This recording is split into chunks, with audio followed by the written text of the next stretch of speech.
పిల్లలకి స్కూల్ పాఠశాలైతే పేరెంట్స్‌కి స్కూల్ పేరెంట్స్‌శాల.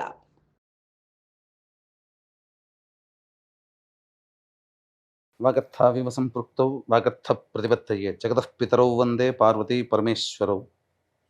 ఆదిత్యాయ చ సోమాయ మంగళాయ బుధాయ చ గురుశుక్ర శనిభ్యశ్చ రాహవే కేతవే నమః. శృంగేరి జగద్గురు పీఠాధిపతులకి, కంచి పీఠాధిపతులకి నమస్కారములు తెలియచేసుకుంటూ కార్యక్రమాన్ని ప్రారంభిద్దాం. జూలై నెల 16వ తారీఖు నుంచి 31వ తారీఖు వరకు ద్వాదశ రాశుల వారికి సంబంధించినటువంటి శుభ అశుభ ఫలితాలు, ఏ రోజుల్లో మానసికంగా ఆనందంగా ఉంటారు, ఏ రోజుల్లో అసంతృప్తి ఆందోళనతో ఉంటారు, అలాగే ఏ రోజుల్లో ఖర్చులు ఎక్కువగా ఉంటాయి, ఏ రోజుల్లో ఆదాయ మార్గాలు ఎక్కువగా ఉంటాయి, ఉద్యోగ సమస్యలు, ఇలాంటి వివరాల గురించి క్లుప్తముగా తెలియజేసే ప్రయత్నం చేస్తాను. కాబట్టి వీక్షించేటువంటి ప్రేక్షకులకి చిన్న గమనిక, మీరు మీ యొక్క జన్మ నక్షత్రం ఏదైతే ఉంటుందో ఆ నక్షత్రం ప్రకారం ఉన్నటువంటి రాశినే మీరు పరిగణనలోకి తీసుకోవాలి. నామ నక్షత్రం పేరు మీద ఉన్నటువంటి రాశిని తీసుకోకూడదు. జన్మ నక్షత్రం లేని వాళ్ళు నామ నక్షత్రం పేరు మీదనే చూసుకోవాలి. పైగా చాలామంది సన్ జొడాయిక్ సైన్ అంటే ఈ మంత్ నుంచి ఈ మంత్ మధ్యలో పుట్టినటువంటి వాళ్ళు ఒక రాశికి చెందుతారని చెప్పి సూర్యమాన సిద్ధాంతం ప్రకారం ఉంటుంది. అది ఈ చెప్పబోయేటువంటి ఫలితాలకి అది ఏమాత్రం కూడా సరిపోదు. అది విషయాన్ని గమనించుకొని చూసుకోవాలి. కాబట్టి జన్మ నక్షత్రము, జన్మ రాశి లేదా ఈ రెండు లేకపోతే నామ నక్షత్రము, నామరాశి మీద ఉన్నటువంటి వివరాలనే మీరు ఆ రాశి ప్రకారమే చూసుకుంటే మీకు రమారమిగా మీ ఈ చెప్పబడే ఫలితాలు మీకు సరిపోతాయని చెప్పవచ్చు.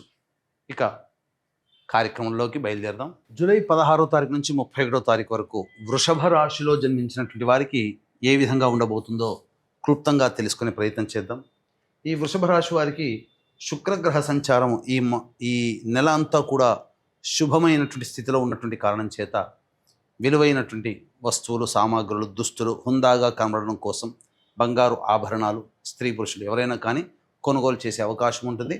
ఆనందంగా మంచి చక్కటి దాంపత్య సౌఖ్యంలో ఉంటారు. ఎవరితోనైనా కానీ విభేదాలు వచ్చినా అవన్నీ కూడాను రాశ్యాధిపతి శుభస్థానంలో ఉన్నటువంటి కారణం చేత మంచి శుభ ఫలితాలు పొందుతారని చెప్పవచ్చు. గురుడు కూడా శుభస్థానంలోనే సంచరిస్తున్నటువంటి కారణం చేత చక్కగా అనుకున్నటువంటి పనులన్నీ కూడా పూర్తి చేసుకోగలుగుతారు. ముఖ్యంగా ధనపరమైనటువంటి సమస్యల్ని మీరు అధిగమించగలుగుతారని చెప్పవచ్చు. పెద్దల యొక్క ఆశీర్వచనం సంపూర్ణంగా ఉండడం, ప్రధానంగా 27వ తారీఖు తర్వాత అనుకున్నటువంటి పనులలో కదలిక, మంచి స్థితిగతులు ఈ మాసాంతంలో మీరు ఎక్స్పెక్ట్ చేయొచ్చు అని చెప్పవచ్చు. ఇక రవి సంచార ప్రభావం సంపూర్ణంగా అనుకూలంగా ఉన్నటువంటి కారణం చేత నిరుద్యోగస్తులకి చక్కటి ఉద్యోగ అవకాశాలు పెరుగుతాయి.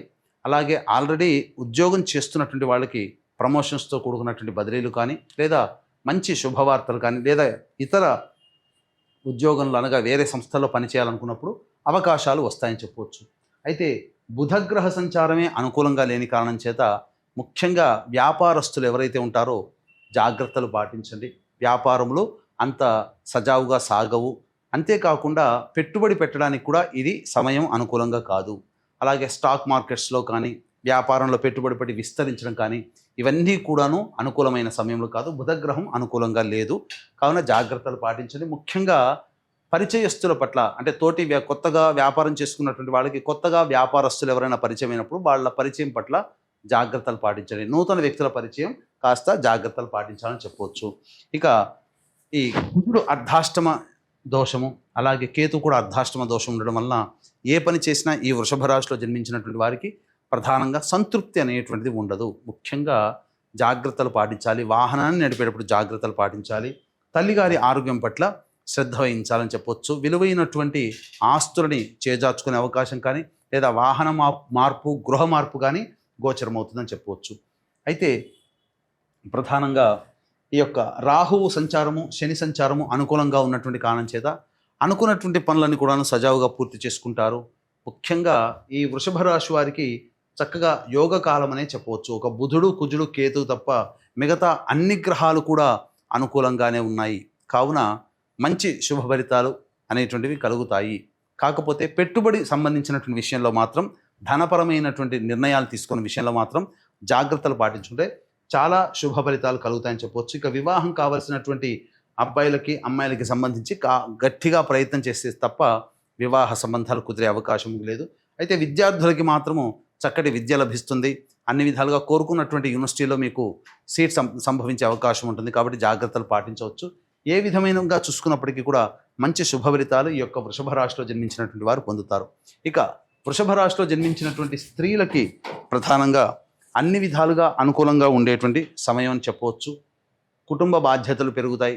మీకు కోరుకున్న చోటనే, అనగా ఎక్కడైతే మీరు ఇప్పుడు ఉన్నారో కోల్పోయిన చోటనే మళ్ళీ తిరిగి గౌరవాన్ని పొందే అవకాశం మీకు ఉంటుంది. కాబట్టి చక్కగా మిమ్మల్ని అందరూ ఆదరిస్తారు. మీ మాటకి విలువ పెరుగుతుంది. కుటుంబంలో కూడా మిమ్మల్ని ఇప్పటి వరకు చిన్న చూపుగా చూసినటువంటి కుటుంబ సభ్యులు మీకంటూ ఒక గుర్తింపునివ్వడం, మీ మాట వినడం, తద్వారా వారికి మీ మాట వినడం ద్వారా వారికి మంచి లాభం జరిగే అవకాశం ఉంటుంది. ఈ రాశిలో జన్మించినటువంటి అమ్మాయిలకి వివాహ సంబంధాల విషయంలో చాలా జాగ్రత్తలు పాటించాలి. ఇక ముఖ్యంగా సంతానం కోసం ఎదురు చూసేటువంటి వ్యక్తులకి మాత్రం శుభమైనటువంటి యోగం ఉంటుంది. కాకపోతే ఈ మంత్ ఎండింగ్లో ఈ 29, 30, 31 ఆల్రెడీ గర్భవతులైనటువంటి వాళ్ళు ఈ రాశిలో 29, 30, 31 తేదీల్లో జాగ్రత్తలు పాటించాలి. ఇక డాక్టర్ల సలహాలు తీసుకోక తప్పదు. విద్యార్థులకి మంచి శుభ ఫలితాలు విద్యార్థినులకి కలుగుతాయని చెప్పవచ్చు. తర్వాత చెప్పొచ్చేది ఏమిటంటే ముఖ్యంగా కుజకేతువు, బుధుడు తప్ప మిగతా అన్ని గ్రహాలు అనుకూలంగానే ఉన్నాయి. ఇక ఈ 16వ తారీఖు నుంచి 31వ తారీఖు వరకు రోజువారీ కార్యక్రమాలలో భాగంగా ఎలా ఉండబోతుంది అంటే మంచి చెడు, ఆదాయము, వ్యయము, సుఖము, కష్టము, దుఃఖము, ఇవన్నీ కూడా మనం తెలుసుకునే ప్రయత్నం చేద్దాం. 16వ తారీఖు రోజున అనవసరమైనటువంటి ఖర్చులు అధికంగా ఉంటాయి. ఏ పని చేసినప్పటికీ కూడా కలిసి రాకపోవడం, మానసిక ప్రశాంతత అనేటువంటిది లేకపోవడం, తద్వారా ఒక జిగ్జాగ్ లాగా ఉంటుంది. అనవసరమైనటువంటి ప్రయాణాలు చేయాల్సినటువంటి పరిస్థితి. ఇక 17, 18వ తారీఖులో కనుక చూసుకున్నట్లయితే పెండింగ్లో ఉన్నటువంటి పనులన్నీ కూడా పూర్తి చేసుకుంటారు. అలాగే విందులు వినోదాల్లో కుటుంబ సభ్యులతో పాల్గొంటారని చెప్పవచ్చు. శుభమైనటువంటి యోగాలతో గలుపుతారు. ధన ప్రవాహం కూడా చాలా చక్కగా ఉంటుంది. బాధ్యతని కంప్లీట్ చేసుకున్నామనేటువంటి యొక్క సంతృప్తితో ఉంటారని చెప్పవచ్చు. ఇక 19, 20 ఈ తేదీలలో ధనపరమైనటువంటి విషయంలో జాగ్రత్తలు పాటించాలి. పెద్దలతో వాగ్వివాదాలు పనికిరాదు. కాస్త ఇంటి పెద్దలని మనస్సుని గాయపరుస్తారు. కాబట్టి జాగ్రత్తలు పాటించండి. అలాగే కుటుంబ సభ్యులతో కూడా మీరు చాలా లౌక్యంతో వ్యవహరించాలి. ధన ప్రవాహం ఉన్నప్పటికీ ఖర్చులు కూడా అంతే విధంగా ఎక్కువగా ఉంటాయని చెప్పవచ్చు. 21, 22వ తారీఖుల్లో నిరుద్యోగస్తులకి ఉద్యోగం లభించే అవకాశాలు, మంచి శుభవార్త వింటారు. ఉద్యోగ సంబంధంగా మంచి శుభవార్త వింటారని చెప్పవచ్చు. ఇతరుల యొక్క సహాయ సహకారాలతో మీ పనులన్నీ కూడాను పూర్తి చేసుకుంటారు. రాని బాకీలు వసూలవుతాయి. అన్ని విధాలుగా ఆనందదాయకంగా ఉంటుందని చెప్పవచ్చు. ఇక వీక్షించేటువంటి ప్రేక్షకులు కూడా ఈ మాసం ఆషాఢ మాసం గురువారము పునరుసు నక్షత్రముతో కూడుకున్నటువంటి 24వ తారీఖు రోజున, అటువంటి రోజున కాశీక్షేత్రంలో మన పీఠమాధ్వర్యంలో తండ్రి వైపు 3 తరాలు, తల్లి వైపు 3 తరాల్లో మరణించిన వారి ఆత్మతృప్తి కోసం అక్కడ పిండ ప్రదాన కార్యక్రమం బ్రాహ్మణుని పెట్టి చేయించడం జరుగుతుంది. అవకాశం ఉన్న వాళ్ళు ఈ పిండ ప్రదాన కార్యక్రమంలో మీరు నమోదు చేసుకోవచ్చు. ఎందుకంటే ఎక్కడ పెట్టినప్పటికీ కాశీక్షేత్రంలో పెట్టిన పిండ ప్రదానమే విశేషమైనటువంటి శుభఫలితం. అలాగే జాతకరీత్యా విద్య, వివాహ, ఉద్యోగ, దాంపత్య, అనారోగ్య సమస్యలతో బాధపడుతున్నటువంటి వారికి సర్వదోష నివారణ పూజలు హోమాలలో భాగంగా, మరియు మేష, మిథున, కర్కాటక, సింహ, కన్య, వృశ్చిక, ధనస్సు, కుంభ, మీన రాశుల్లో జన్మించినటువంటి వారికి సంబంధించి శనిదోష నివారణ హోమాలతో పాటుగా వారాహి, ప్రత్యంగిర, బగళాముఖి, రాజశ్యామల మరియు సుదర్శన హోమము, కాలభైరవ హోమం లాంటివి చేయించడం జరుగుతుంది. అవకాశం ఉన్న వాళ్ళు కార్యక్రమ తదనంతరం కాంటాక్ట్ చేసి మీ గోత్రనామాదులు నమోదు చేసుకోవచ్చు. ఇక 23, 24, 25 తేదీల్లో వాహనాన్ని నడిపేటప్పుడు జాగ్రత్తలు పాటించాలి. వాహన మరమ్మతులకి, గృహ మరమ్మతులకి ఎక్కువగా ఖర్చులు అవుతాయి. సంతోషం లేని ఇబ్బందులు ఉంటాయి. అంటే ఏ పని చేసినా సంతోషంగా ఉండలేకపోతారు. తల్లిగారి ఆరోగ్యం పట్ల శ్రద్ధ వహించాలి. ఇక 26, 27వ తేదీల్లో కనుక చూసుకున్నట్లయితే ప్రధానంగా మీ ఆరోగ్యం పట్ల శ్రద్ధ వహించాల్సినటువంటి పరిస్థితి. అలాగే వృధా కాలయాపన, ఏ పని యందు కూడాను ఆలోచనల వరకే ఉంటాయి తప్ప కార్యరూపం దాల్చదు. ఖర్చులు కూడా అధికంగా ఉంటాయని చెప్పవచ్చు. 28, 29, 30 మరియు 31 తేదీల్లో ఈ యొక్క వృషభ రాశిలో జన్మించినటువంటి వారికి మంచి అవకాశాలు కలుగుతాయి. అలాగే ధనపరమైనటువంటి సమస్యలు తీరుతాయి. కుటుంబ సభ్యులతో ఉన్నటువంటి పొరపచ్చాలు, మిత్రులతో ఉన్నటువంటి పొరపచ్చాలు తొలగి ఆనందంగా ఉంటారని చెప్పొచ్చు. ఏది ఏమైనప్పటికీ కూడాను చక్కగా ఈ మాసాంతంలో ఈ వృషభ రాశిలో జన్మించినటువంటి వారికి మంచి శుభ ఫలితాలు కలుగుతాయి.